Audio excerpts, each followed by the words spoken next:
5 കന്യകമാർ അവരുടെ വിളക്ക് കത്തിക്കുവാൻ വേണ്ടുന്ന തിരിയും വിളക്കിലേക്ക് വേണ്ടുന്ന എണ്ണയും ഒക്കെ റെഡിയാക്കി, വിളക്കൊക്കെയും റെഡിയാക്കി മണവാളന്റെ വരവിന് വേണ്ടി കാത്തിരുന്നു. എന്നാൽ 5 കന്യകമാരെന്ത് ചെയ്തിരുന്നില്ല?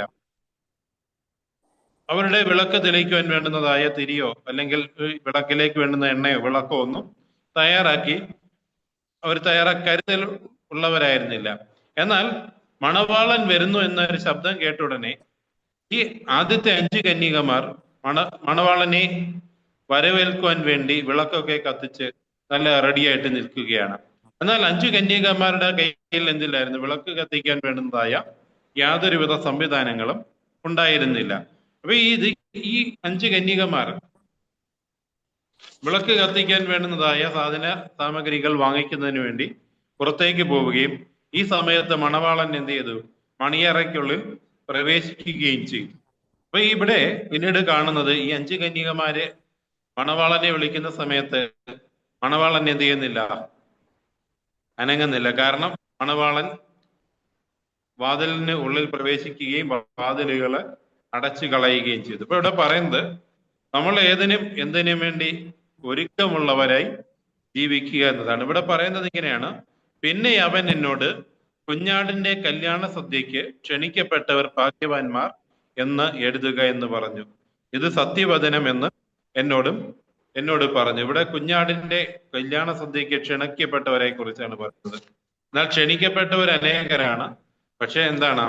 തയ്യാറായി നിന്നവർ ചുരുക്കമാണ്. ഇവിടെ ഞായറാഴ്ചത്തെ പാഠഭാഗം നമ്മോട് പറയുന്നത് ഒരു ദേഹം എന്ന ഒരു ആശയത്തെ കുറിച്ചാണ്. ഇവിടെ നിങ്ങളെല്ലാവരും ഒരുപക്ഷെ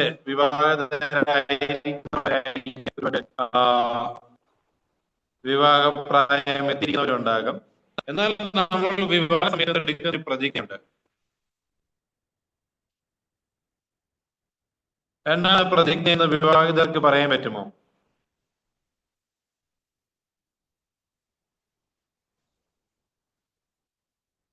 വിവാഹിതരായിരിക്കുന്ന പ്രിയപ്പെട്ടവർക്ക് ഞാൻ ചോദിക്കുന്ന ഒരു ചോദ്യം ഇതാണ്: നമ്മൾ വിവാഹ സമയത്ത്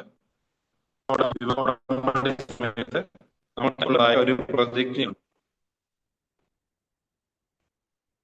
ലാസ്റ്റ് പറയുന്നത് വിവാഹിതർക്ക് ആർക്കെങ്കിലും ഒരു ഉത്തരം പറയാൻ സാധിക്കുന്നുണ്ടോ? ആരും ഒന്നും പറയുന്നില്ല.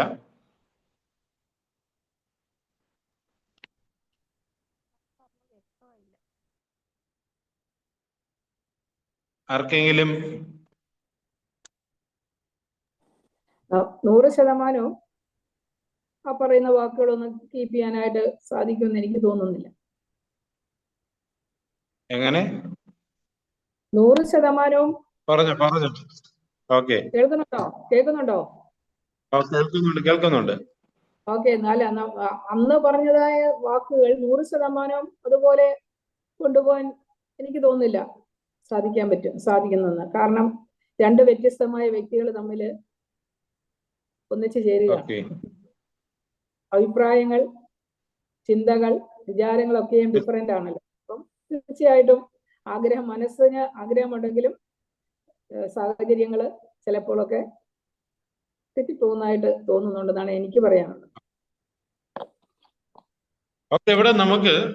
ഇവിടെ പറയുന്നത് ഇങ്ങനെയാണ്. തിങ്കളാഴ്ചത്തെ പാഠഭാഗം നമ്മോട് പറയുന്നത് ഇങ്ങനെയാണ്: ഒരു ദേഹം, അതായത് 2 വ്യക്തികളാണെങ്കിലും 2 പശ്ചാത്തലങ്ങളിൽ നിന്ന് കടന്നു വരുന്നവരാണെങ്കിലും അവരുടെ മുന്നോട്ടുള്ള ആശയങ്ങൾ ഒന്നായിരിക്കണം.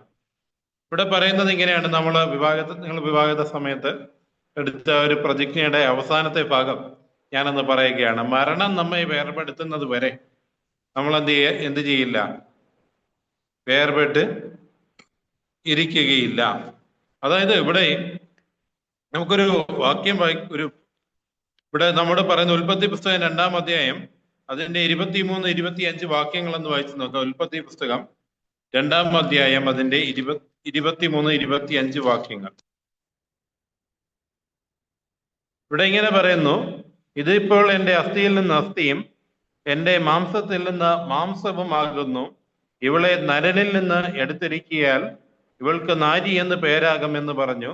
അതുകൊണ്ട് പുരുഷൻ അപ്പനെയും അമ്മയെയും വിട്ടുപിരിഞ്ഞ് ഭാര്യയോട് പറ്റിച്ചേരും, അവർ ഒരു ദേഹമായി തീരും. മനുഷ്യനും ഭാര്യയും ഇരുവരും നഗ്നരായിരുന്നു, അവർക്ക് നാണം തോന്നിയില്ല താനും.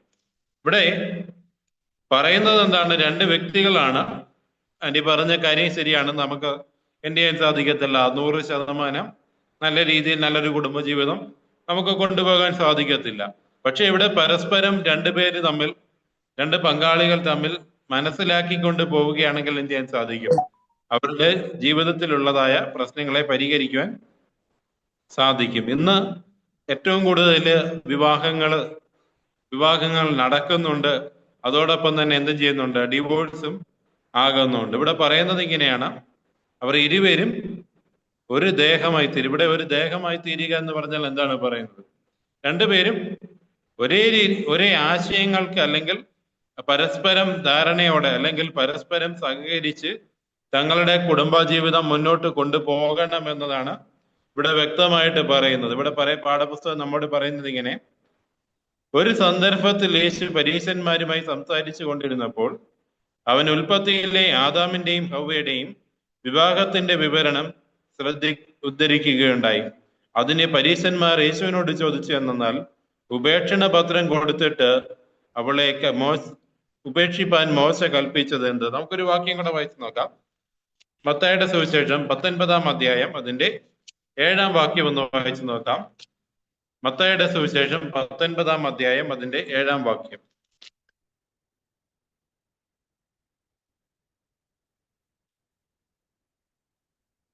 ഇവിടെ ഇങ്ങനെ പറയുന്നു, അവർ അവനോട് എന്തെന്നാൽ ഉപേക്ഷണ പത്രം കൊടുത്തിട്ട് അവളെ ഉപേക്ഷിപ്പാൻ മോശ കൽപ്പിച്ചത് എന്തെന്ന് ചോദിച്ചു. അവൻ അവരോട്, നിങ്ങളുടെ ഹൃദയകാഠിന്യം നിമിത്തമത്രേ ഭാര്യമാരെ ഉപേക്ഷിപ്പാൻ മോശ അനുവദിച്ചത്, ആദിയിൽ അങ്ങനെ അല്ലായിരുന്നു. ഇവിടെ പറയുന്നത് ഇങ്ങനെയാണ്. ഈ ഒരു വാക്യം നമ്മൾ വായിക്കുമ്പോൾ അല്ലെങ്കിൽ മുന്നോട്ടുള്ള ഈ ഒരു പാഠഭാഗം നമ്മൾ പഠിക്കുമ്പോൾ നമുക്ക് മനസ്സിലാക്കാൻ സാധിക്കുന്നത് ഇങ്ങനെയാണ്: ഞാൻ എന്റേതാകുന്ന ചിന്തകൾക്ക് മാത്രമേ കീഴ്പ്പെട്ട് ജീവിക്കാൻ പറ്റുകയുള്ളൂ എന്ന് ഞാൻ തീരുമാനിച്ചു കഴിഞ്ഞാൽ എനിക്ക് എന്ത് ചെയ്യാൻ പാടില്ല? ഒരു പങ്കാളിയെ തിരഞ്ഞെടുക്കുവാൻ പാടില്ല. കാരണം ഒരു പങ്കാളിയെ തിരഞ്ഞെടുക്കുമ്പോൾ മനസ്സിലാക്കേണ്ടുന്നതായ, നമ്മൾ അംഗീകരിക്കേണ്ടുന്നതായ കാര്യാദികൾ എന്ന് പറയുന്നത്, രണ്ടുപേരുടെയും ആശയങ്ങൾ എന്ത് ചെയ്യണം?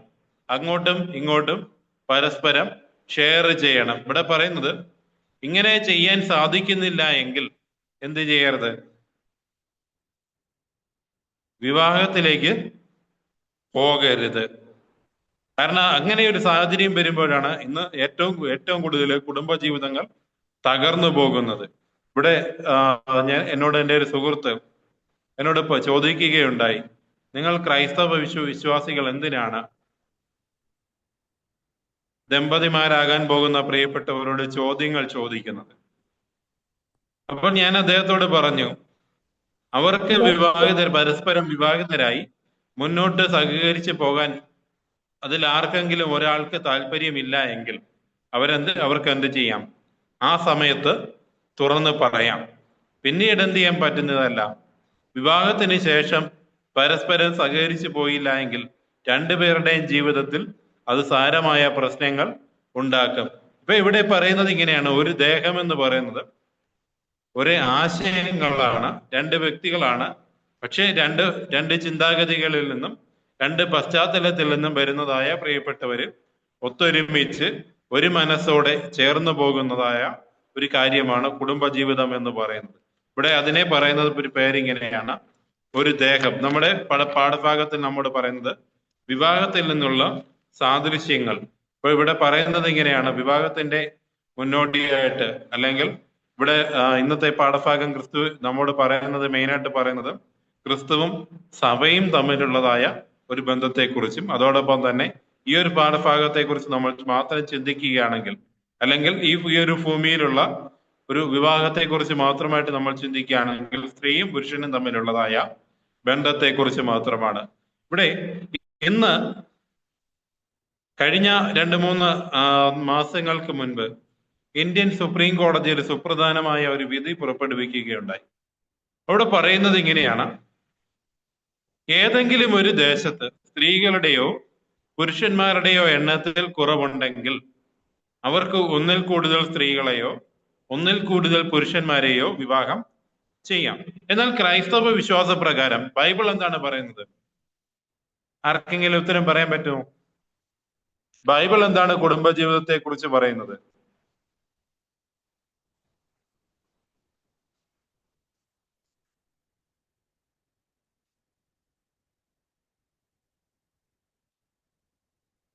ബൈബിൾ എന്താണ് പറയുന്നത്? സ്ത്രീ പുരുഷ ബന്ധത്തെ കുറിച്ച് ബൈബിൾ പറയുന്നത് ഇങ്ങനെയാണ്: ഇത് എന്റെ അസ്ഥിയിൽ നിന്ന് അസ്ഥിയും.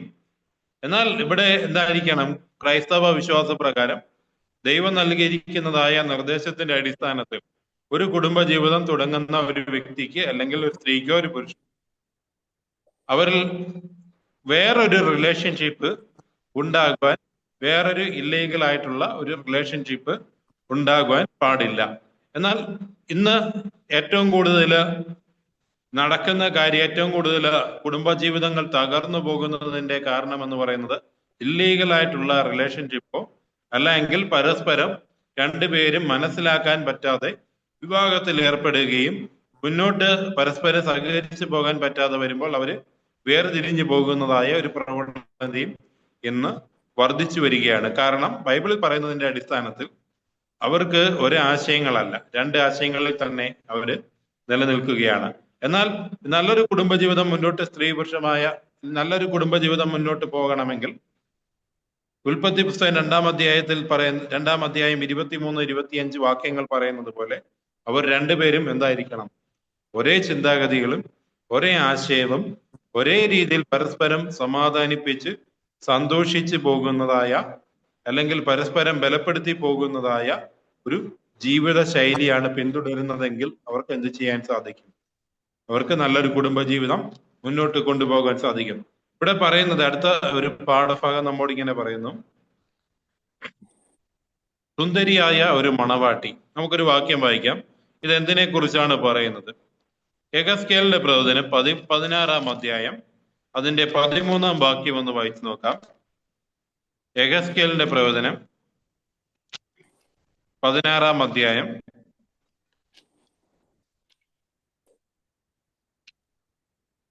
ഇങ്ങനെ നീ പൊന്നും വെള്ളിയും അണിഞ്ഞ് നിന്റെ ഉടുപ്പ് ഗണപട്ടവും പട്ടും വിചിത്ര വസ്ത്രവും ആയിരുന്നു. നീ നേരിയ മാവും തേനും എണ്ണയും ഉപജീവിച്ച് ഏറ്റവും സൗന്ദര്യമുള്ളവളായി തീർന്നു. നിനക്ക് രാജത്വവും സിദ്ധിച്ചു. ഓക്കെ, 14-ാം വാക്യം കൊണ്ടൊന്ന് വായിച്ചാൽ നമുക്ക് അതിന്റെ ഒരു പൂർത്തീകരണത്തിലേക്ക് നമുക്ക് വരാൻ സാധിക്കും. ഇവിടെ പറയുന്നത് ഇങ്ങനെയാണ്: ഞാൻ നിന്നെ അണിയിച്ച അലങ്കാരം കൊണ്ട് നിന്റെ സൗന്ദര്യം പരിപൂർണമായതിനാൽ നിന്റെ കീർത്തി ജാതികളിൽ പരന്നു എന്ന് യഹോവയായ കർത്താവിന്റെ അരുളപ്പാട്. ഇന്ന് സുന്ദരിയായ ഒരു മണവാട്ടിയെ കുറിച്ച് നമ്മൾ ചിത്രീകരിക്കുമ്പോൾ നമ്മൾ എന്തായിരിക്കും ഉദ്ദേശിക്കുന്നത്? ഇന്ന് ഇവിടെ ബൈബിൾ വ്യക്തമായിട്ട് പറയുന്ന കാര്യം ഇതാണ്: പൊന്നും വെള്ളിയും അണിഞ്ഞ് നിന്റെ ഉടുപ്പ് ചണപടവും പട്ട് വിചിത്ര വസ്ത്രവുമായിരുന്നു. നീ നേരിയ മാവും തേനും എണ്ണയും ഉപജീവിച്ച് ഏറ്റവും സൗന്ദര്യമുള്ളവളായി തീർന്നു. നിനക്ക് രാജ്യത്വം സിദ്ധിച്ചു. ഞാൻ നിന്നെ അണിയിച്ച അലങ്കാരം കൊണ്ട് നിന്റെ സൗന്ദര്യം പരിപൂർണമായതിനാൽ നിന്റെ കീർത്തി ജാതികളിൽ പരന്നു എന്ന് യഹോവയായ കർത്താവിന്റെ അരുളപ്പാട്. ഇവിടെ പറയുന്നത് ഇങ്ങനെയാണ് സുന്ദരിയായ ഒരു മണവാട്ടിയെ കുറിച്ച്. ഇവിടെ രണ്ട് മണവാട്ടികളും രണ്ട് രീതിയിലാണ് ചിത്രീകരിക്കുന്നത്. ഒന്ന് മനുഷ്യനും തമ്മിലുള്ള ബന്ധത്തെയും, ഒന്ന് മനുഷ്യനും ദൈവവും തമ്മിലുള്ള ബന്ധത്തെയും സൂചിപ്പിക്കുന്നു. ഇവിടെ കർത്താവായ യേശുക്രിസ്തുവിന്റെ മണവാട്ടി എന്നും അല്ലെങ്കിൽ മണവാട്ടി എന്ന് പറയുന്നത് 5 കന്യകമാര് മണവാളനെ എതിരേൽക്കുവാൻ വേണ്ടി വിളക്കിന് കത്തിക്കാൻ വേണ്ടുന്ന തിരിയും എണ്ണയൊക്കെയും കരുതിയിരിക്കുന്ന ഒരു കൂട്ടത്തെ കുറിച്ച് പറയുന്നുണ്ട്. എന്നാൽ സുന്ദരിയായ മണവാട്ടി, അതായത് ലോകത്തിന്റെ ഇഷ്ടങ്ങൾക്ക് നോക്കി നിൽക്കുന്നതായ മണവാട്ടികളെയും കുറിച്ചും പറയുന്നുണ്ട്. എന്നാൽ ഒരു സ്ഥിരമായ ഒരു കുടുംബജീവിതത്തിൽ, അല്ലെങ്കിൽ ഒരു സ്ഥിരമായി ഒരു ജീവിതം നയിക്കണമെങ്കിൽ ഇതിൽ ആർക്കായിരിക്കും ഏറ്റവും കൂടുതൽ നല്ല രീതിയിൽ കാര്യങ്ങൾ ചെയ്യാൻ സാധിക്കുന്നത്? ഇവിടെ പറയുന്നത് 5 കന്യകമാരെന്ന് പറയുന്നത്, ആദ്യത്തെ 5 കന്യകമാരെന്ത് ചെയ്തു? അതിന് മണവാളനെ വരവേൽക്കുവാൻ വേണ്ടി കൃത്യമായ രീതിയിൽ നല്ലൊരു വ്യക്തമായ പ്ലാനോടെ മണവാളന്റെ ഉദ്ദേശങ്ങൾ മനസ്സിലാക്കി, മണവാളന്റെ വരവിന്റെ സമയങ്ങൾ മനസ്സിലാക്കി, കാലങ്ങൾ മനസ്സിലാക്കി, എപ്പോൾ വേണമെങ്കിലും കർത്താവായ യേശു ക്രിസ്തു വീണ്ടും വരുമെന്ന ഒരു ധാരണയോടെ കാത്തിരിക്കുകയാണ്. എന്നാൽ ബാക്കിയുള്ള 5 മണവാട്ടിമാർ എന്ത് ചെയ്യുന്നില്ല? അവരും കാത്തിരിക്കുന്നുണ്ട്, പക്ഷെ ഒരു പ്രിപ്പറേഷൻ ഇല്ലാതെ, അല്ലെങ്കിൽ മണവാളന് വേണ്ടുന്നതായ കാര്യതയിൽ ഒരുക്കി വെക്കാതെ അവരും കാത്തിരിക്കുകയാണ്. എന്നാൽ മണവാളൻ വന്ന ആ സമയത്തും, അല്ലെങ്കിൽ മണവാളൻ വരുന്നു എന്ന ഒരു വാർത്ത കേട്ട ഉടനെ എന്ത് ചെയ്യുന്നു?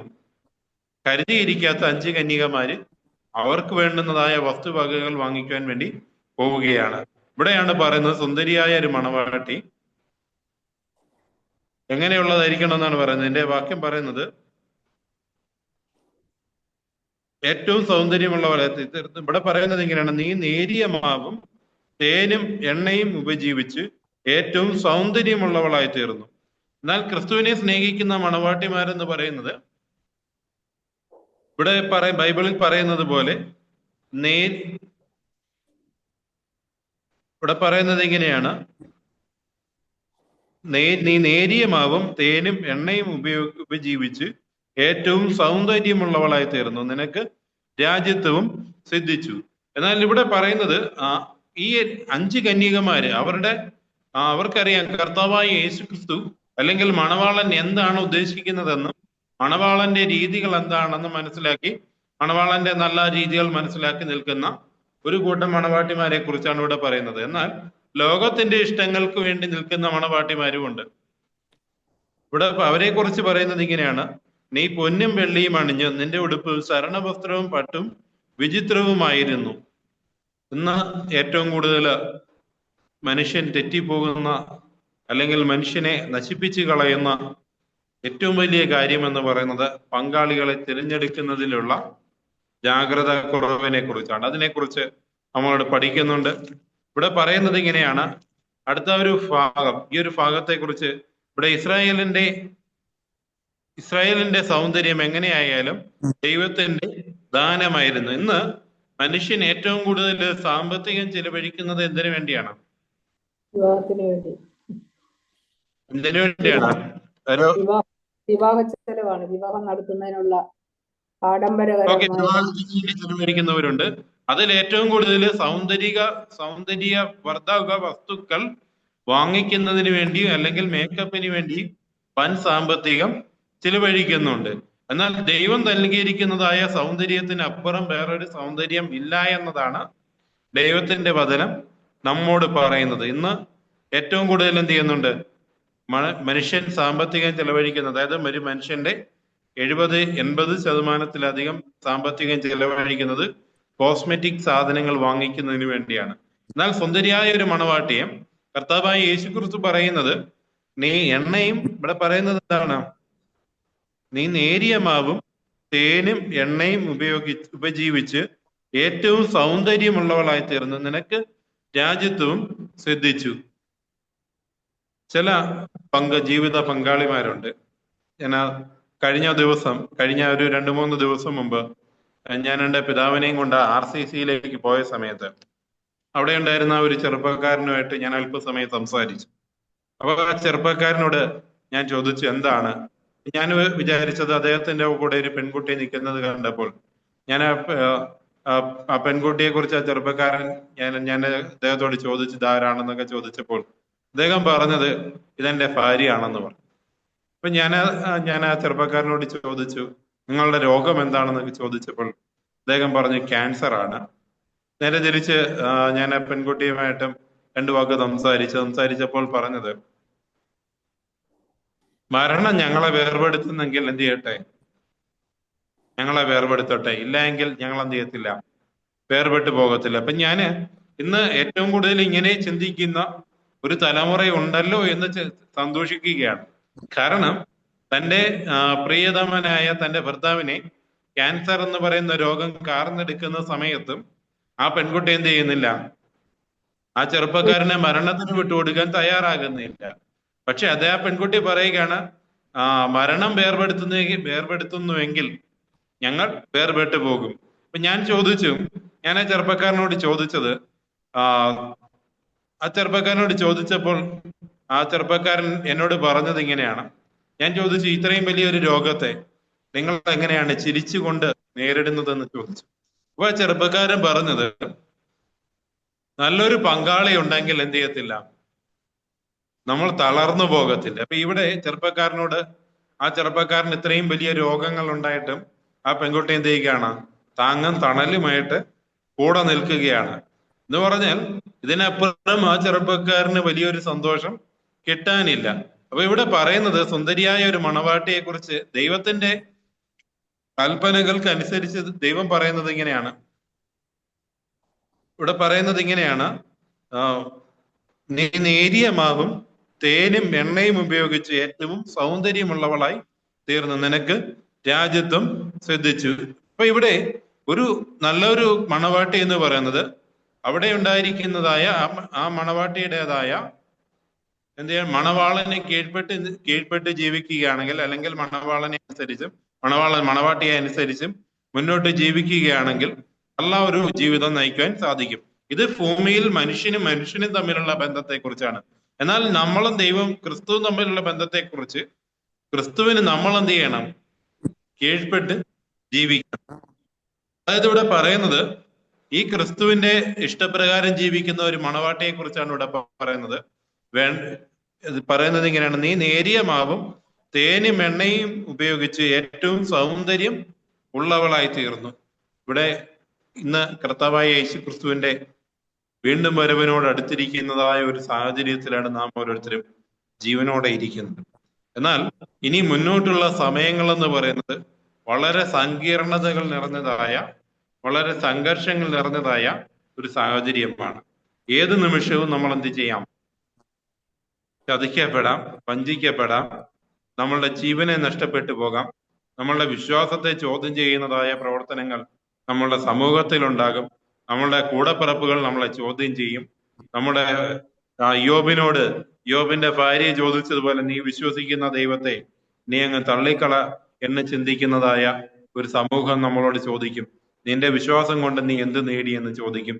എന്നാൽ ഈ ലോകത്തിൽ കഷ്ടപ്പെട്ട് ജീവിച്ചതായ ഒരു മനുഷ്യന് നമ്മൾ ഫോർ ആൻ എക്സാമ്പിൾ, ഒരു ഉദാഹരണം പറഞ്ഞു കഴിഞ്ഞാൽ, ഈ ലോകത്തില് ധനവാനും ലാസറസും തമ്മിലുള്ളതായ ഒരു ബന്ധം, അല്ലെങ്കിൽ ധനവാനും ലാസറസും തമ്മിലുള്ളതായ രണ്ടുപേരുടെയും ജീവിത ശൈലികളിൽ വന്നതായ മാറ്റങ്ങൾ. ഇവിടെ ലാസറസ് കർത്താവായ യേശു ക്രിസ്തുവിന്റെ മണവാട്ടിയായിട്ട് ഈ ഭൂമിയിൽ ജീവിക്കുന്ന സമയത്ത് വളരെയധികം പ്രതിസന്ധി ഘട്ടങ്ങൾ ഉണ്ടായി. തന്റെ ശരീരത്തിൽ മുറിവുകൾ ഉണ്ടായി. മുറിവുകൾ പഴുത്ത് ചികിത്സിക്കാൻ പറ്റാത്തതായ, അല്ലെങ്കിൽ ഒരു വൈദ്യനും രക്ഷിക്കാൻ പറ്റാത്തതായ അത്രയും രീതിയിൽ സങ്കീർണമായ അവസ്ഥയിലേക്ക് വരികയും തന്റെ ആരോഗ്യം നഷ്ടപ്പെടുന്നതായ സാഹചര്യങ്ങൾ ഉണ്ടായി. തന്റെ മുറിവിൽ നായ്ക്കളൊക്കെ വന്ന് നക്കിയിരിക്കുന്ന ആ പ്രതികൂലമാകുന്ന സാഹചര്യത്തിലും ലാസറസ് എന്ത് ചെയ്യുന്നില്ല, തന്റെ വിശ്വാസത്തെ കൈവിടുന്നില്ല.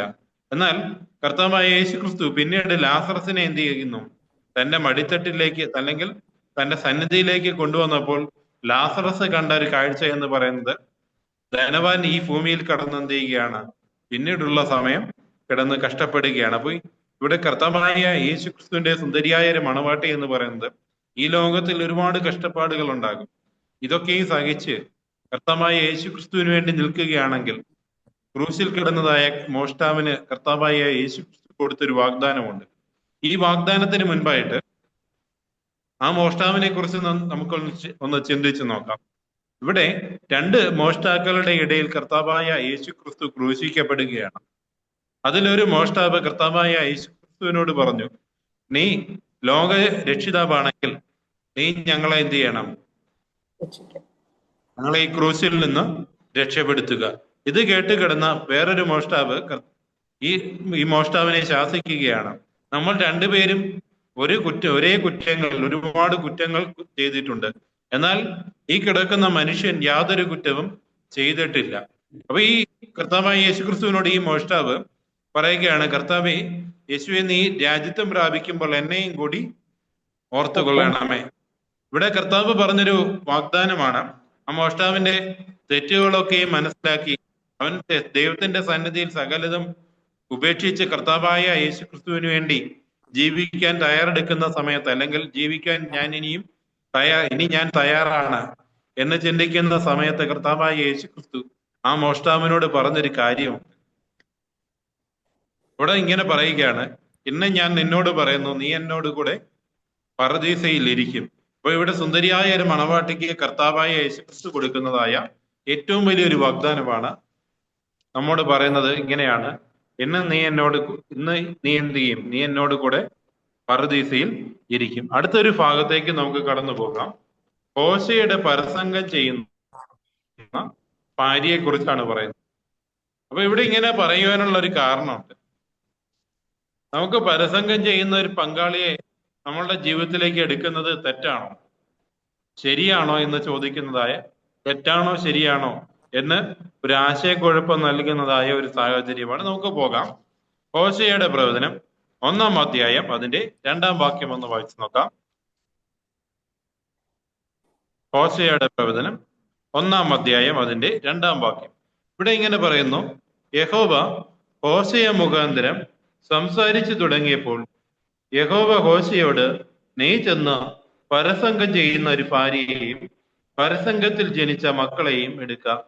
ദേശം യഹോവയെ വിട്ടുമാറി കഠിന പരസംഗം ചെയ്തിരിക്കുന്നുവല്ലോ.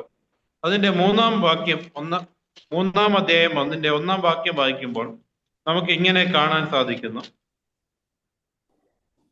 ഇവിടെ ഇങ്ങനെ പറയുന്നത്, അനന്തരം യഹോവ എന്നോട്, ഇസ്രായേൽ മക്കൾ അന്യദേവന്മാരോട് ചേർന്ന് മുന്തിരി അടികളിൽ ഇഷ്ടപ്പെട്ടിട്ടും യഹോവ അവരെ സ്നേഹിക്കുന്നത് പോലെ നീ ഇനിയും ചെന്ന് ജാരനാൽ സ്നേഹിക്കപ്പെട്ട് വ്യഭിചാരിയായിരിക്കുന്നതായ സ്ത്രീയെ സ്നേഹിച്ചു കൊണ്ടിരിക്കുക എന്ന് കൽപ്പിച്ചു. ഇവിടെ കർത്താവായ യേശുക്രിസ്തു ഹോശയുടെ കാലഘട്ടത്തിൽ ഹോശയോട് പറയുകയാണ്, പരസംഗം ചെയ്യുന്ന ഒരു സ്ത്രീയെ നീ എന്ത് ചെയ്യണം? പോയി എടുത്ത് ഭാര്യയായിട്ട് സ്വീകരിക്കാൻ പറയുന്നു. പക്ഷെ ഇവിടെ പറയാനുള്ള കാരണമെന്ന് പറഞ്ഞത് ഒരു പ്രത്യേക സാഹചര്യങ്ങളിലാണ്. അപ്പൊ ഈ ഒരു സാഹചര്യത്തിൽ ഹോശയെ താമസിക്കുന്നതായ ദേശം ദൈവത്തിന്റെ കൽപ്പനകൾക്ക് വിപരീതമായിട്ട് നിലനിൽക്കുകയും ദൈവത്തിന്റെ കൽപ്പനകൾക്ക് വിപരീതമായിട്ട് പ്രവർത്തിക്കുകയും ചെയ്യുകയാണ്. അപ്പൊ അങ്ങനെ ഒരു സാഹചര്യത്തിലാണ് പറയുന്നത്, ഇവിടെ ദൈവത്തിന്റെ സ്നേഹം എല്ലാവർക്കും ഒരേപോലെ ലഭിക്കുന്നു എന്ന് ഉറപ്പാക്കുവാൻ വേണ്ടി ദൈവം ഹോശയ മുഖാന്തരം കൊടുക്കുന്ന ഒരു അരുളപ്പാടാണ്. പാഠഭാഗം നമ്മോട് ഇങ്ങനെ പറയുന്നു, ഹോശയ പ്രവാചകനോടുള്ള ദൈവത്തിന്റെ അഭ്യർത്ഥന ദാസന്മാരിൽ ഒരാൾക്ക് നൽകിയിട്ടുള്ള കർത്തവ്യങ്ങളിൽ വച്ച് ഏറ്റവും വിചിത്രമായിരിക്കാം. ഒരു വ്യഭിചാരിണിയെ കരുതിക്കൂട്ടി വിവാഹം കഴിക്കുക. എന്നാൽ ദൈവം തന്റെ കാഴ്ചപ്പാടിൽ മനുഷ്യന്റെയും പാപത്തിന്റെയും മത്സരത്തിന്റെയും വേദനകൾ മനസ്സിലാകത്തക്ക വിധം സഹായിക്കുവാൻ ഹോശയെ ഉപയോഗിക്കുമായിരുന്നു. ഞാൻ നിങ്ങളോട് ചോദ്യം ചോദിക്കുകയാണ്, ദൈവം പാപത്തെയാണോ വെറുക്കുന്നത്, പാപിയെയാണോ വെറുക്കുന്നത്? പാപത്തെ. ദൈവം ഇവിടെ വെറുക്കുന്നത് മനുഷ്യനെയല്ല, അല്ലെ? മനുഷ്യൻ ചെയ്യുന്നതായ തെറ്റുകളെയാണ് ദൈവം വെറുക്കുന്നത്. അപ്പൊ നമ്മൾ ദൈവത്തോട് ചോദിക്കുന്ന ഒരു ചോദ്യമുണ്ട്. ചില ശിക്ഷാ നടപടികളൊക്കെ അതില് എത്ര പേര് ടീച്ചർമാരായിട്ടുണ്ടെന്ന് എനിക്കറിയത്തില്ല. അധ്യാപിക വേല ചെയ്ത എത്ര പ്രിയപ്പെട്ടവരുണ്ട് ഈ ഗ്രൂപ്പില്? ഞാൻ ജസ്റ്റ് ഒന്ന് ചോദിച്ചെന്നേ ഉള്ളൂ.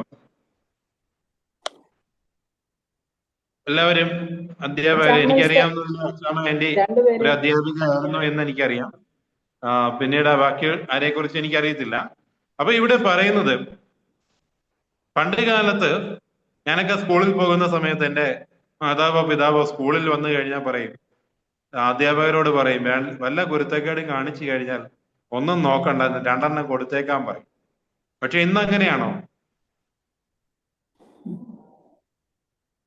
പണ്ട് കാലത്താണെങ്കിൽ ഒരു 10-20 വർഷം മുമ്പ് അല്ലെങ്കിൽ 15 വർഷം മുമ്പ് മാതാപിതാക്കന്മാര് തന്റെ അധ്യാപകന്മാരോട് തന്റെ മകനെ പഠിപ്പിക്കുന്നതായ പ്രിയപ്പെട്ടവരോട് പറഞ്ഞൊരു കാര്യം അതാണ്, അവനെന്തെങ്കിലും കുരുത്തക്കേട് കാണിച്ചു കഴിഞ്ഞാൽ 2 അടി കൊടുത്തേക്കണം. അടി കൊടുത്തില്ല എങ്കിൽ എന്ത് ചെയ്യും? ടീച്ചറോട് ചോദ്യം ചെയ്യും. ഇന്ന് അടി കൊടുത്തു കഴിഞ്ഞാൽ എന്ത് ചെയ്യും? ഇന്ന് അടി കൊടുത്തു കഴിഞ്ഞാൽ ടീച്ചറുടെ ജോലി പോകും. അപ്പൊ ഇവിടെയാണ് വലിയൊരു വിപത്തിലേക്കാണ് ഇന്നത്തെ തലമുറ പോകുന്നത് എന്ന് മനസ്സിലാക്കേണ്ടുന്ന ഒരു സാഹചര്യത്തിലാണ് നാം ഓരോരുത്തരും ജീവിച്ചിരിക്കുന്നത്. പണ്ട് കാലത്താണെങ്കിൽ മാതാപിതാക്കന്മാരെയോ അധ്യാപകരെയൊക്കെ കാണുമ്പോൾ വിദ്യാർത്ഥികളൊക്കെ എവിടെയൊക്കെ കയറി ഒളിച്ചിരിക്കും. പക്ഷെ ഇന്ന് അങ്ങനെയല്ല. ഇന്ന് കഴിഞ്ഞൊരു ദിവസം ഞാനൊരു വിദ്യാർത്ഥി ഒരു വീഡിയോ കണ്ടു. ഒരു അധ്യാപകൻ ഒരു വിദ്യാർത്ഥിയുടെ മൊബൈൽ ക്ലാസ് റൂമിൽ നിന്ന് പിടിച്ചു വാങ്ങിച്ചതിന്റെ അടിസ്ഥാനത്തിൽ ആ വിദ്യാർത്ഥി അധ്യാപകനെതിരെ കൊലവെറി മുദ്രാവാക്യം വിളിക്കുന്നതായ ഒരു സാഹചര്യം. ഇവിടെ ഇതേ സാഹചര്യത്തിൽ ഇതിനു മുൻപ് ഉണ്ടായിരുന്നതായ ഒരു സാഹചര്യമാണ് ഹോശേയുടെ കാലഘട്ടത്തിലും. അന്നത്തെ സാഹചര്യത്തിൽ ഹോശയോട് ദൈവം പറഞ്ഞത് എന്ത് ചെയ്യണം? ഈ പരസംഗം ചെയ്യുന്ന ഒരു സ്ത്രീയെ പോയി വിവാഹം ചെയ്തു കൊള്ളുക, അവരെയും ദൈവം സ്നേഹിക്കുന്നു എന്നത് വേണ്ടിയാണ്. ഇങ്ങനെ കർത്താവായ യേശുക്രിസ്തു തന്റെ ഒരു ദിവസത്തെ കാര്യതകളൊക്കെയും ചെയ്യുന്ന സമയത്ത് വ്യഭിചാരം ചെയ്യുന്ന ഒരു സ്ത്രീയെ കൊണ്ടുവന്ന് ഒരു ജനക്കൂട്ടം ഒരു സ്ത്രീയെ കൊണ്ടുവന്നിട്ട് കർത്താവിനോട് പറയുകയാണ്, ഇവളെ കല്ലെറിഞ്ഞ് കൊല്ലണം. അപ്പൊ ഇവിടെ കർത്താവ് പറയുന്ന ഒരു കാര്യമുണ്ട്. എന്താ കർത്താവ് അവരോട് പറഞ്ഞത്? പാപമില്ലാത്തവർ കല്ലെറിയട്ടെ, നിങ്ങളിൽ പാപമില്ലാത്തവർ ഇവിടെ ആദ്യം കല്ലെറിയട്ടെ. അപ്പൊ നമ്മൾ നോക്കുകയാണെങ്കിൽ ഇവിടെ ഒരു വ്യഭിചാരം ചെയ്യുന്ന ഒരു സ്ത്രീയെ കുറിച്ച് എപ്പോഴും പറയുന്നത് എന്തായിരിക്കും? വ്യഭിചാരം, അവള് നല്ല സ്വഭാവം അല്ല. പക്ഷെ ഒരു സ്ത്രീയോട് വ്യഭിചാരം ചെയ്യാൻ ഒന്നോ അതിലധികമോ പുരുഷന്മാരുണ്ടെങ്കിൽ മാത്രമേ എന്ത് ചെയ്യാൻ സാധിക്കുന്നുള്ളൂ? വ്യഭിചാരം ചെയ്യാൻ സാധിക്കുന്നുള്ളൂ. അപ്പൊ കർത്താവായ യേശുക്രിസ്തു അന്തിമമായ ഒരു ന്യായവിധി അവിടെ കൊടുക്കുകയാണ്. നിങ്ങളിൽ പാപമില്ലാത്തവർ ഇവളെ ആദ്യം കല്ലെറിയട്ടെ. കർത്താവിന് മനസ്സിലായി ഇവിടെ കൊണ്ടുവന്നിരിക്കുന്നതായ സ്ത്രീയോടൊപ്പം ഈ കൂട്ടത്തിൽ ഉണ്ടായിരിക്കുന്നതായ പുരുഷന്മാരും എന്ത് ചെയ്തിട്ടുണ്ട്? ഇവളോടൊപ്പം വ്യഭിചാരത്തിൽ പങ്കെടുത്തിട്ടുണ്ട്. അതുകൊണ്ടാണ് കർത്താവ് പറയുന്നത്, നിങ്ങളിൽ പാപമില്ലാത്തവർ എന്ത് ചെയ്യട്ടെ? കല്ലെറിയട്ടെ. തിരുവചനം ഇങ്ങനെ പറയുന്നു, പാപം ഇല്ലാത്ത ഏതെങ്കിലും ഒരു മനുഷ്യനുണ്ടോ ഈ ലോകത്ത്? സകലരും എന്ത് ചെയ്യുന്ന പറയുന്നത്? പാപം ചെയ്ത് ദൈവത്തിന്റെ തേജസ് നഷ്ടപ്പെടുത്തി എന്നാണ് പറയുന്നത്. അപ്പൊ എനിക്ക് വേറൊരാളെ വിധിക്കുവാൻ എനിക്ക് അധികാരമില്ല. ഇതിനെക്കുറിച്ച് അപ്പോസ്തലനായ പൗലോസ് പറയുന്ന ഒരു കാര്യമുണ്ട്. ആ വാക്യം വായിക്കാനുള്ള സമയമില്ല. അപ്പോസ്തലനായ പൗലോസ് ഇങ്ങനെയാണ് പറയുന്നത്, സ്വന്തം കണ്ണിലെ കോല് വെച്ചിട്ട് അന്യന്റെ കണ്ണിൽ എന്ത് ചെയ്യുന്നു? കരടെടുക്കാൻ പോകുന്നു. അപ്പൊ ഇവിടെ പറയുന്നത് ഹോശയുടെ കാലഘട്ടത്തിലും ഇതേ പ്രശ്നങ്ങൾ തന്നെയാണ്. പക്ഷെ അതിനെ എന്ത് ചെയ്യുന്നു? ദൈവം കർശനമായ നിർദ്ദേശങ്ങൾ കൊടുത്തുകൊണ്ട് ഹോശയിലൂടെ എന്ത് ചെയ്യുന്നു? അവിടെ ദൈവത്തിന്റെ പദ്ധതിയെ വെളിപ്പെടുത്തുകയാണ്. അടുത്ത ഒരു ഭാഗം നമ്മോട് പറയുന്നത് ഇസഹാക്കും റെബേക്കയും തമ്മിലുള്ളതായ ഒരു ബന്ധത്തെ കുറിച്ചാണ്.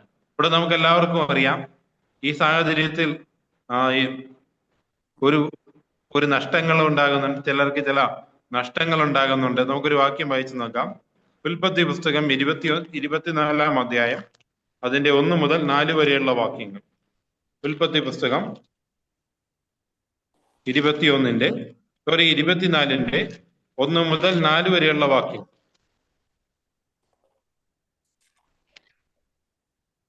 ഇവിടെ ഇങ്ങനെ പറയുന്നു, അബ്രഹാം വയസ്സ് എന്ന വൃദ്ധനായി. യഹോവ അബ്രഹാമിനെ സകലത്തിനും അനുഗ്രഹിച്ചിരിക്കുന്നു. തന്റെ വീട്ടിൽ മൂപ്പനും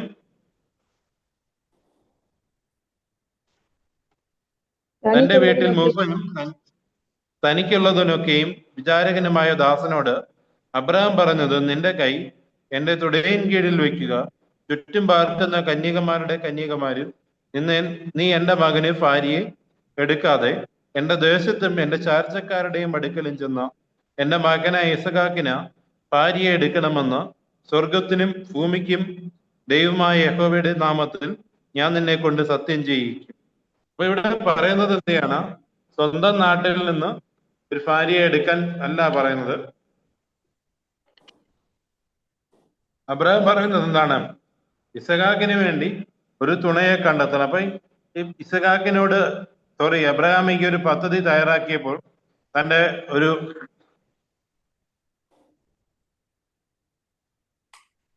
ദാസനോട്, അതായത് തന്റെ ഭൃത്യനോട് പറഞ്ഞൊരു കാര്യം ഇതാണ്, തന്റെ നാട്ടിൽ നിന്ന് താനായിരിക്കുന്ന ഒരു സ്ഥലത്ത് നിന്നും എന്ത് ചെയ്യാൻ പാടില്ല, ഒരു പങ്കാളിയെ എടുക്കണ്ടെത്താതെ. ഇവിടെ പറയുന്നത് എന്റെ ചാർച്ചക്കാരുടെ അടുക്കലും എന്റെ മകനെ ഇസഹാക്കിന് ഭാര്യയെ എടുക്കണമെന്ന് അറിയിക്കുന്നു. അതായത് തന്റെ കുടുംബത്തിൽ നിന്നുള്ളതായ ദൈവിക വിശ്വാസമുള്ളതായ ഒരു പെൺകുട്ടിയെ മാത്രമേ എന്റെ മകന് പങ്കാളിയായിട്ട് എടുക്കുവാൻ പാടുള്ളൂ. പക്ഷേ ഇവിടെ റെബേക്ക ചെയ്യുന്ന ഒരു തെറ്റുണ്ട്. കാലങ്ങൾക്ക് ശേഷം ഇസഹാക്കിന്റെ ജീവിതത്തിൽ റെബേക്ക ചെയ്യുന്ന ഒരു തെറ്റുണ്ട്.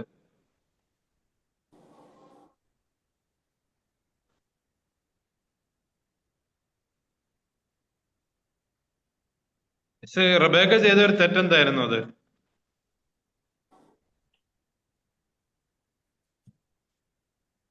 അവള് എന്താ റബേക്ക കണ്ടില്ലല്ലോ സഹാക്കിനെ. റബേക്ക പരസ്പരം ഇവര് കണ്ടിട്ടില്ലല്ലോ. അല്ല, വിവാഹത്തിന് ശേഷം അവർക്ക് കുട്ടികളൊക്കെ ഉണ്ടായതിനു ശേഷം റബേക്ക ചെയ്യുന്ന ഒരു തെറ്റുണ്ട്.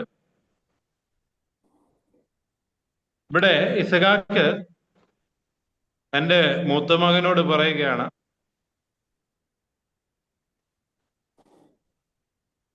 തന്റെ മൂത്ത മകനോട് പറഞ്ഞു തനിക്ക് നല്ല ഭക്ഷണമൊക്കെ ഒരുക്കി കൊണ്ടുവരണമെന്ന് പറഞ്ഞപ്പോഴ് എന്ത് ചെയ്യുന്നു? മൂത്ത മകനോടാണ് പിതാവ് പറഞ്ഞത്. മൂത്ത മകൻ വേട്ടയാടി ഭക്ഷണമൊക്കെ കൊണ്ടുവരുന്നതിന് മുൻപ് തന്നെ റബേക്ക എന്ത് ചെയ്യുന്നു? ഇളയ മകന് പ്രത്യേകമാകുന്ന രീതിയിൽ അണിയിച്ചു വെച്ച് തന്റെ ഭർത്താവിന്റെ അടുക്കിലേക്ക് അയക്കുകയും വേറൊരാളുടെ അവകാശം ഇളയ മകന് വേണ്ടി തട്ടിയെടുക്കാൻ സഹായിക്കുകയും ചെയ്യുന്നു. അപ്പൊ ഇവിടെ പറയുന്നത് ഇങ്ങനെയും ഒരു പങ്കാളികൾ തമ്മിൽ ഇങ്ങനെയും ചെയ്യാൻ പാടില്ല. പക്ഷേ ഇസഹാക്കിനും റബേക്കയും തമ്മിലുള്ളതായ ഒരു സാഹചര്യത്തിൽ, അതായത് തിരഞ്ഞെടുക്കപ്പെടുന്ന സാഹചര്യത്തിലൊക്കെയും രണ്ടുപേർക്കും നല്ല ഒരു, ഇവിടെ പറയുന്നത് ഇങ്ങനെയാണ്, അബ്രഹാമിന്റെ അനുശാസനം ഒരു വ്യത്യസ്തമായ കാണപ്പെട്ടെങ്കിലും അബ്രഹാമിന്റെ വിഷയം ആത്മീയമാണെന്ന് വംശീയമല്ല. അത് ദൈവശാസ്ത്രപരമായി ദേശീയമായതല്ല. കനാന്യരുടെ മതപരമായ അഭ്യാസത്തെക്കുറിച്ചും സദാചാരമായ അധപതനത്തെക്കുറിച്ചും അബ്രഹാമിന് നല്ലവണ്ണം അറിയാമായിരുന്നു. ഇവിടെ അബ്രഹാം ആഗ്രഹിച്ച ഒരു കാര്യം, തന്റെ മകൻ എന്ത് ചെയ്യാൻ പാടില്ല, ഒരു പങ്കാളിയെ തിരഞ്ഞെടുത്തത് കൊണ്ട് അധപ്പതിച്ചു പോകാൻ പാടില്ല. ഇവിടെ പങ്കാളിയെ തിരഞ്ഞെടുത്തത് കൊണ്ട് തെറ്റിപ്പോയ ആരെങ്കിലും കുറിച്ച് ബൈബിളിൽ പറയുന്നുണ്ട്?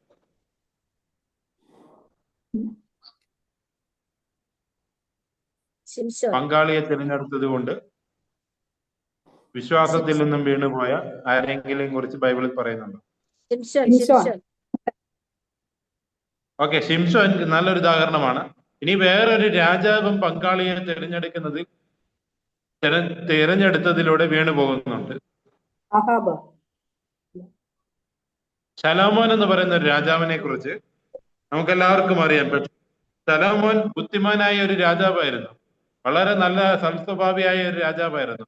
പക്ഷെ തന്റെ പിന്നീടുള്ള സമയങ്ങളിൽ താൻ തിരഞ്ഞെടുത്തതായ പങ്കാളിയിലൂടെ താൻ ചെയ്യുന്നു വീണു പോവുകയാണ്. ഇവിടെ ശിംശോന് പറ്റിയ ഒരു പ്രശ്നമെന്ന് പറഞ്ഞാൽ, നമ്മൾ കുറച്ചു മുമ്പ് സൗന്ദര്യത്തെ കുറിച്ച് നമ്മൾ ചിന്തിച്ചു. അപ്പൊ ശിംശോൻ നോക്കിയപ്പോൾ സൗന്ദര്യവതിയായ ദലീല എന്ന് പറയുന്ന സ്ത്രീയെ ശിംശോൻ കാണുകയുണ്ടായി. അപ്പൊ ശിംശോൻ ഇത് കണ്ടപ്പോൾ തന്നെ എന്ത് ചെയ്യുന്നു? ശിംശോൻ ചിന്തിക്കുകയാണ്, ദിസ് ഈസ് മൈ ഗേൾ. അപ്പൊ ശിംശോന്റെ ജീവിതത്തിൽ ശിംശോനോട് ദൈവം പറഞ്ഞിരിക്കുന്നത് യാതൊരു വിധമായ ബന്ധങ്ങളും ഫിലിസ്തീനുമായിട്ട് ഉണ്ടാകുവാൻ പാടില്ല. അതിനേക്കാൾ ഉപരി വലിയൊരു നിർദ്ദേശം ദൈവം കൊടുത്തിരുന്നു. തന്റെ ശിംശോന് മാത്രമുണ്ടായിരുന്നതായ ഒരു പ്രത്യേകതയായിരുന്നു ശിംശോന്റെ ആരോഗ്യത്തിന്റെ രഹസ്യം. അത് എവിടെയായിരുന്നു? ശിംശോൻ എന്ന മനുഷ്യന്റെ ആരോഗ്യത്തിന്റെ രഹസ്യം തലമുടിയിലായിരുന്നു. ഓക്കെ, ശിംശോൻ ദലീലയെ വിവാഹം ചെയ്തതിന് ശേഷം ദലീല പല പ്രാവശ്യം ശിംശോനോട് ചോദിക്കുന്നുണ്ട് ആരോഗ്യത്തിന്റെ രഹസ്യം എന്താണെന്ന്. പ്രത്യേകിച്ച് ഞാൻ മനസ്സിലാക്കിയതിനനുസരിച്ച് സ്ത്രീകൾക്കൊരു പ്രത്യേകമാകുന്ന ഒരു കഴിവ് എന്താന്ന് ചോദിച്ചു കഴിഞ്ഞാൽ, ഞാനും എന്റെ കസിൻ സിസ്റ്റേഴ്സുമായിട്ട് ഏതെങ്കിലും രീതിയിൽ എന്തെങ്കിലും ഒരു സൺഡേയൊക്കെ വന്നു കഴിഞ്ഞാൽ അവര് പിടിക്കുന്ന പക്ഷം ചെയ്യും.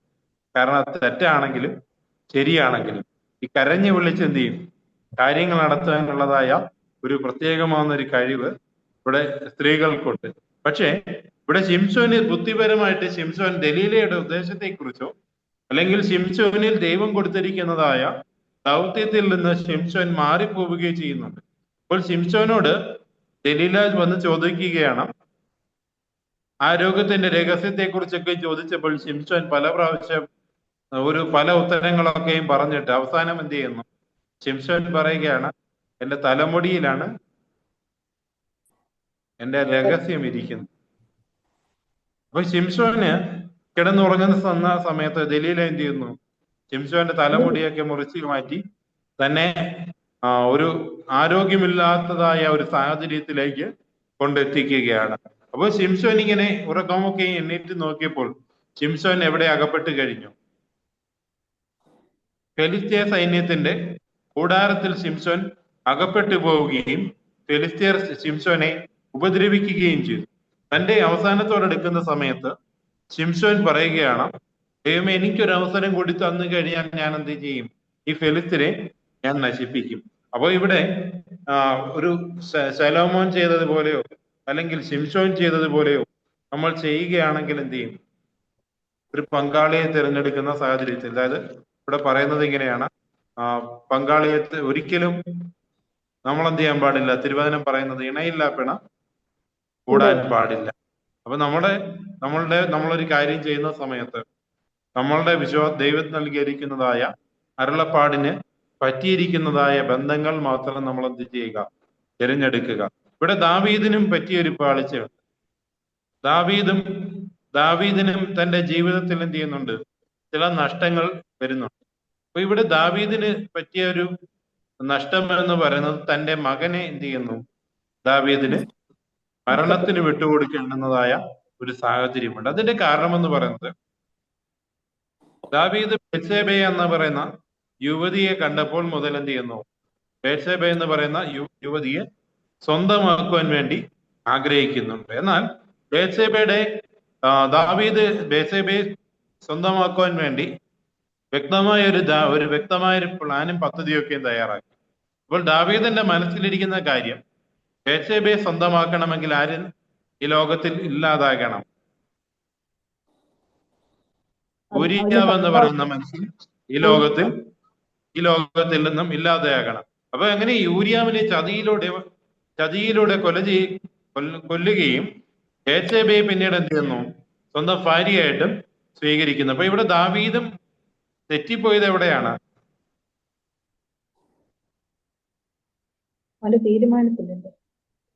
ദാവീദിന്റെ തെരഞ്ഞെടുപ്പുകളിലാണ് ദാവീദും തെറ്റിപ്പോയത്. അതായത് താൻ സംരക്ഷിക്കേണ്ടുന്നതായ ഒരു യുവതിയെ തന്റെ ഭരണസിരാ കേന്ദ്രങ്ങളിൽ അല്ലെങ്കിൽ തന്റെ ഭരണപരിധിക്കുള്ളിൽ താൻ സംരക്ഷിക്കേണ്ടുന്നതായ തന്റെ ജനതയെ നശിപ്പിക്കുന്നതായ ഒരു പ്രവണതയാണ് ഇവിടെ ദാവീദ് എടുത്തത്. ഈ ദാവീദിന്റെ തെറ്റ് മനസ്സിലാക്കാനുള്ള കാരണം എന്ന് പറയുന്നത്, നാഥാൻ എന്ന് പറയുന്ന ഒരു പ്രവാചകൻ ദാവീദിന്റെ അടുക്കൽ വന്നപ്പോൾ ഒരു കഥ പറയുകയുണ്ടായി. അപ്പൊ നാഥാൻ പ്രവാചകൻ ദാവീദിനോട് പറഞ്ഞത്, ഒരു നാട്ടിൽ 2 പേരുണ്ടായിരുന്നു. ഒരു ധനാഢ്യനായിരിക്കുന്ന മനുഷ്യനും ഒരു ദരിദ്രനായിരിക്കുന്ന മനുഷ്യനും ഉണ്ടായിരുന്നു. എന്നാൽ ധനാഢ്യനായിരിക്കുന്ന മനുഷ്യന്റെ ഭവനത്തിൽ ഒരു അതിഥി വന്നപ്പോൾ തന്റെ സമ്പത്തിൽ നിന്നും ഒന്നിനെ എടുത്ത് നല്ലൊരു ഭക്ഷണം ഒരുക്കി കൊടുക്കാതെ അയൽക്കാരനായിരിക്കുന്ന ദരിദ്രനായിരിക്കുന്ന മനുഷ്യന്റെ വീട്ടിൽ ചെന്ന് അവന്റെ സമ്പാദ്യത്തിൽ നിന്നും ഉള്ളതിനെ മോഷ്ടിച്ചു കൊണ്ടുവന്ന് എന്ത് ചെയ്യുന്നു? അതിഥിക്ക് ഭക്ഷണം ഒരുക്കി കൊടുക്കുന്നു. ഉടനെ രാജാവിന്റെ ദാവീദിന്റെ സന്നിധിയിൽ നിന്നും ഒരു കൽപ്പന പുറപ്പെടുവിക്കുകയുണ്ടായി. അങ്ങനെ ചെയ്ത മനുഷ്യൻ വധശിക്ഷയ്ക്ക് യോഗ്യൻ. ഉടനെ നാഥാൻ പ്രവാചകൻ പറയുകയാണ്, അത് നീയാണ്. ഈ ഒരു പാഠഭാഗത്തൊക്കെ നമ്മൾ ചിന്തിച്ചത് തിരഞ്ഞെടുപ്പുകളെ കുറിച്ച്, അതായത് വിവാഹത്തിൽ നിന്നുള്ള സദൃശ്യങ്ങളെ കുറിച്ചാണ്. ഇവിടെ 2 രീതിയിൽ വിവാഹം എന്ന് പറയുന്നതുകൊണ്ട് വെളിപ്പാട് പുസ്തകം 19-ാം അധ്യായം അതിന്റെ 9-ാം വാക്യത്തിൽ പറയുന്നതായ യാഥാസ്ഥിതികമായ വിവാഹം എന്ന് പറയുന്നത് കർത്താവായ യേശു ക്രിസ്തുവും മനുഷ്യനും തമ്മിലുള്ള ബന്ധത്തെക്കുറിച്ചും, ഏദൻ തോട്ടത്തിൽ ദൈവം കൊടുത്തിരിക്കുന്നതായ ഒരു വിവാഹ ഉടമ്പടി എന്ന് പറയുന്നത് അത് മനുഷ്യനും തമ്മിലുള്ള ബന്ധത്തെക്കുറിച്ചുമാണ്. ഇവിടെ പറയുന്നത് ഇങ്ങനെയാണ്.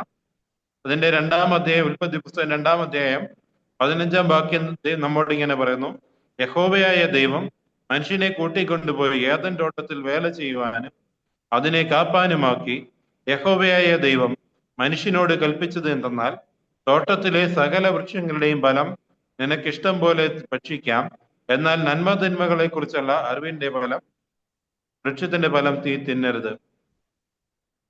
18-ാം വാക്യം നമ്മോട് ഇങ്ങനെ പറയുന്നു, അനന്തരം യഹോവയായ ദൈവം മനുഷ്യൻ ഏകനായിരിക്കുന്നത് നന്നല്ല, ഞാൻ തക്കതായ ഒരു തുണയെ ഉണ്ടാക്കി കൊടുക്കും എന്ന് അരുളി ചെയ്തു. ഉൽപ്പത്തി പുസ്തകം 2-ാം അധ്യായത്തിൽ പറയുന്നതായ വിവാഹം എന്ന് പറയുന്നത് ഒരു സ്ത്രീയും പുരുഷനും തമ്മിലുള്ള ബന്ധത്തെക്കുറിച്ചും വെളിപാട് പ്രവചനം 19-ാം അധ്യായം അതിന്റെ 9-ാം വാക്യം നമ്മോട് പറയുന്നത് മനുഷ്യനും ദൈവവും തമ്മിലുള്ള ബന്ധത്തെക്കുറിച്ചുമാണ്.